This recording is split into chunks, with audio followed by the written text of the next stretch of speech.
Assalamualaikum warahmatullahi. Anak-anak tahun 6, Anak Manzalah, Anak Khalid, Anak Abu Bakar. Mudah-mudahan semuanya sihat. Sihat semua? Alhamdulillah. Jadi bersama-sama dengan Muklimah Nurul Aini binti Muhammad Asari hari ini. Hari ini hari Selasa 15/6 pukul 21. Kita nak teruskan pelajaran matematik tahun 6 kita. InsyaAllah kita akan tengok masa dan okey. Seperti biasa, kita dan tahap memenadah tangan memohon kepada Allah SWT supaya Allah buka pintu hati kita untuk memudahkan kita mendapat ilmu. Bismillahirrahmanirrahim. Allahumma aftah alaina hikmataka wanshur alaina min khazaini rahmatika ya arhamar rahimin. Rabbi zidni ilma warzuqni fahma. Rabbi shrah li sadri wa yassir li amri. Amin ya rabbal alamin. Anak-anak, okey, hari ni kita nak belajar apa? Belajar apa ya? Kita tanya sampai garu kepala.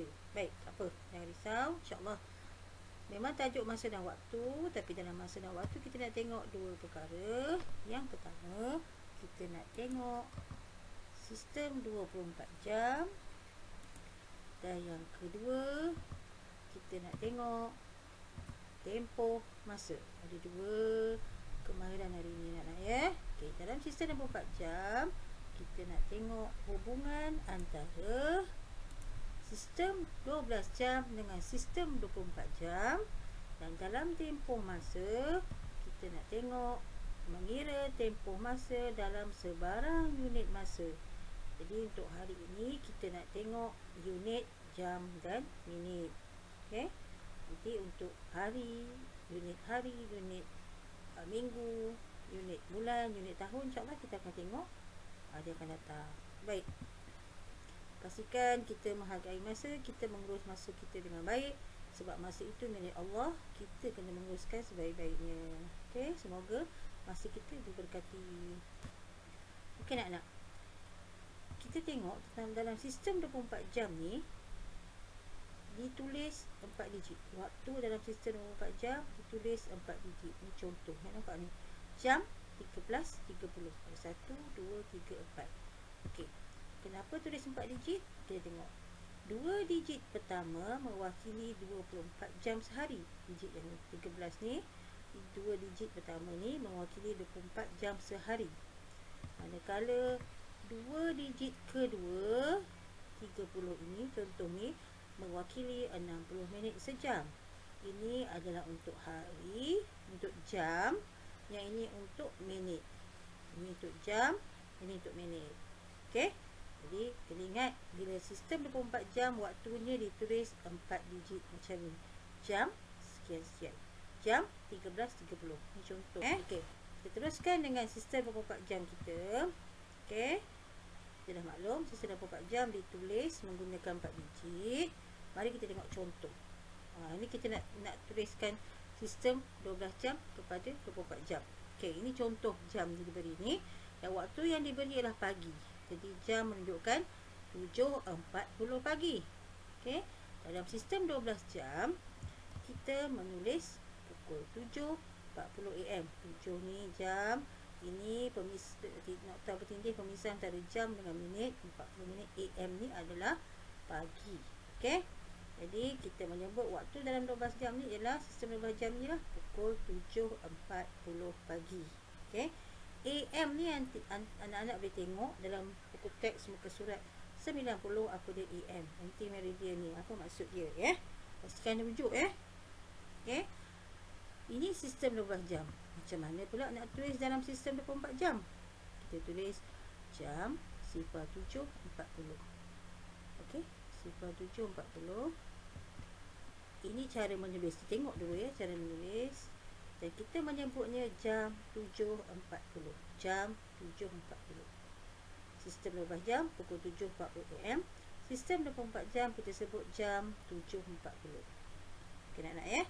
Mari dengan contoh yang kedua. Okey, gambar jam dan waktu ni ialah petang. Jadi sekarang ni jam menunjukkan pukul 4.30 petang. Dalam sistem 12 jam, ia ditulis sebagai pukul 4.30 PM.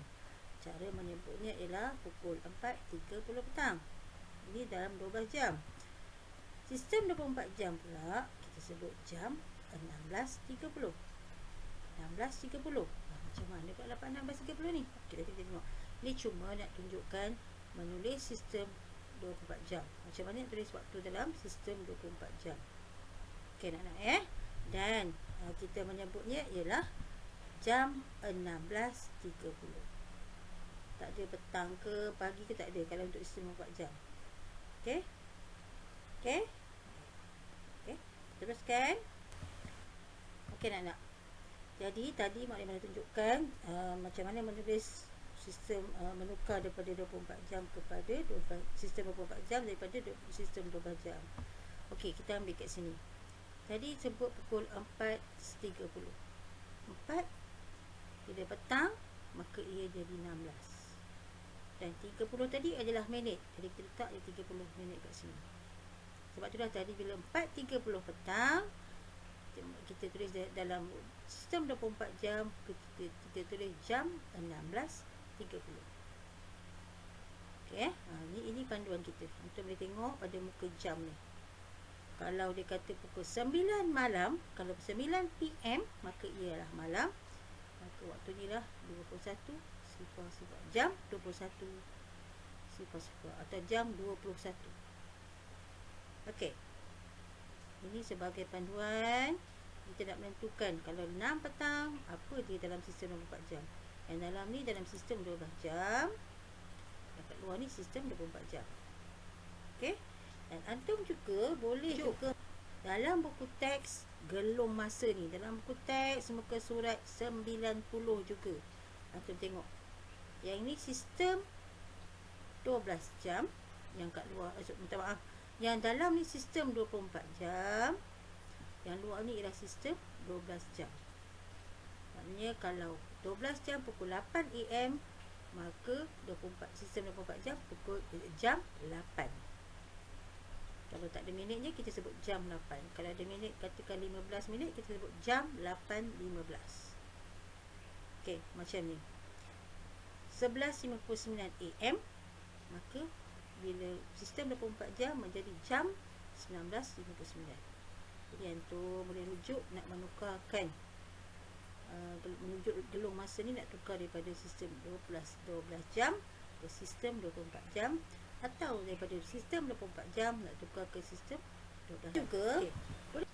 Okey, kita menggunakan pengiraan. Ni contoh satu, pukul 11.45. Ini cara Mu'allimah. Kalau antum ada cara lain, antum boleh gunakan.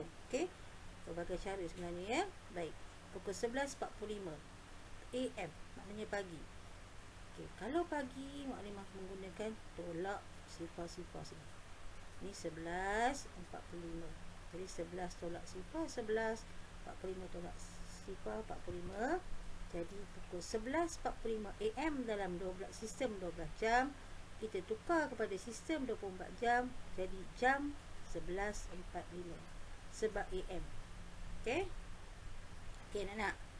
Boleh? Okey, contoh kedua. Pukul 4.15 PM. PM ni maksudnya petang. Okey. Bila petang, Mak Limah menggunakan cara tambah. Okey? 4.15 waktu sistem 24 jam tambah dengan 12 sebab dia PM. Tambah dengan 12 jam lagi. Okey? Jadi 4 tambah 12 16, 15 tambah sifar 15. Jadi pukul 4.15 PM dalam sistem 12 jam sama dengan jam 16.15 dalam sistem 24 jam. Sama ada untuk menggunakan gelung masa tadi atau muka jam tadi, atau menggunakan cara pengiraan macam ni. Okey? Boleh? Baik. Terima kasih. Kita nak pergi kedua pula. Mengira tempoh masa dalam jam dan minit. Okey? Mari kita tengok contoh pertama macam mana nak kira tempoh masa Okey. Ini contoh soalan diberi Alia mengikuti kelas secara atas talian dari pukul 9 pagi hingga pukul 12 tengah hari. Berapa lamakah Alia mengikuti kelas tersebut? Okey. Mari kita tengok. mengikuti kelas dari pukul 9 pagi. Ini adalah waktu mula. Dan hingga pukul 12 tengah hari. Ini adalah waktu akhir. Berapa lamakah? Inilah tempoh masa. Jadi bila tempoh masa, dia libatkan waktu mula, waktu tamat ataupun waktu akhir. Mari kita tengok. Waktu mula 9 pagi, waktu akhir 12 tengah hari. Jadi nak cari tempoh masa, ni kena ingat ni. Nak cari tempoh masa ialah waktu akhir tolak waktu mula. Jadi kita buat cara macam ni. Jam, minit, tadi waktu akhir dia pukul 12, waktu mula dia pukul 9. Kita kena buat apa? Kita kena tolak. Jadi 12 tolak 9, 3, sifar tolak sifar. Jadi ini waktu akhir, ini waktu mula. Sebab waktu akhir tolak waktu mula, maka kita mendapat tempoh masanya ialah 3 jam. Berapa lama Alia belajar? Kelas atas talian 3 jam. Okey, boleh? Nak cari tempoh waktu akhir tolak waktu mula. Okey, kita tengok yang kedua. Contoh kedua. Munir telah menyertai pertandingan catur peringkat antarabangsa yang berlangsung dari pukul 11 pagi, kita gariskan, hingga 3.30 petang. 3.30 petang. Berapakah tempoh masa pertandingan tersebut? Ini adalah waktu mula, waktu akhir. Okey, kita contoh yang kedua ni dia tulis kita perlukan. Okey, mari kita tengok. Okey, mari kita tengok. Kita kena tukarkan. Sebab kita nak kira, kita kena tukar dulu. Sebab kita tukar dulu kepada sistem 24 jam. Ini sistem 12 jam. Kita kena tukar kepada sistem 24 jam. Sebab tempoh masa sama dengan waktu tamat tolak waktu mula, ataupun waktu akhir tolak waktu mula, atau waktu tiba tolak waktu mula. Kalau kita tak tukar, 3.30 tolak 11. Kita kata mana cukup, kan? Jadi sebab itulah kita kena tukar. Sebab ni petang, kita tukarkan kepada sistem 24 jam. 3.30 sama dengan jam 15.30.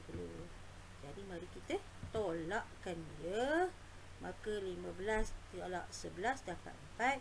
30 tolak sifar kita dapat 30. Maka tempoh pertandingan tersebut ialah 4 jam 30 minit.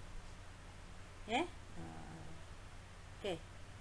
Ingat, tempoh masa ialah waktu tamat tolak waktu mula. Waktu yang asli ni atau waktu tamat tolak waktu mula. Ini untuk mencari tempoh masa. Okey, kadang-kadang kita ditanya. Okey, ni contoh ketiga. Mari kita tengok. Nik bertolak ke kampungnya pada pukul 10 pagi. Okey, ni waktu mula. Perjalanannya mengambil masa selama 3 jam 15 minit. Mengambil masa. Ini adalah tempoh. Pukul berapakah Nik tiba di kampung ni? Dia nak waktu tamat pula. Okey? Jadi kita apa? Ni Nik naik kenderaan ni. Okey, kita tengok waktu mula ialah pukul 10 pagi sama dengan jam 10. Waktu tiba tak tahu. Tapi kita tahu tempoh masa ialah 3 jam 15 minit. Okey. Waktu tiba, kita tahu tempoh masa ialah waktu tamat tolak waktu mula. Jadi bila nak cari waktu tiba, maka waktu mula tambah dengan tempoh masa.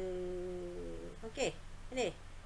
Kalau nak cari tempoh masa, waktu tiba tolak waktu mula. Bila nak cari waktu tiba, maka kita cari waktu mula tambah tempoh masa. Okey? Okey, jadi kita pun tambah. Pukul berapa waktu mula? 10. Berapa lama tempoh masa? 3 jam 15 minit. Bila kita tambah, kita dapat 13.15. Maknanya jam 13.15 ataupun pukul 1.15 PM. Maka Nik sampai ke kampungnya pada pukul 1.15 PM atau pukul 1.15 petang. Okey dah nak ya? Jadi sebelum kita berakhir, kita tengok dulu renungan dalam surah Al-As. Kita selalu baca selesai tamat pelajaran kita. Demi masa sesungguhnya manusia itu dalam kerugian kecuali orang-orang yang beriman dan beramal soleh dan yang berpesan-pesan dengan kebenaran dan berpesan-pesan dengan kesabaran.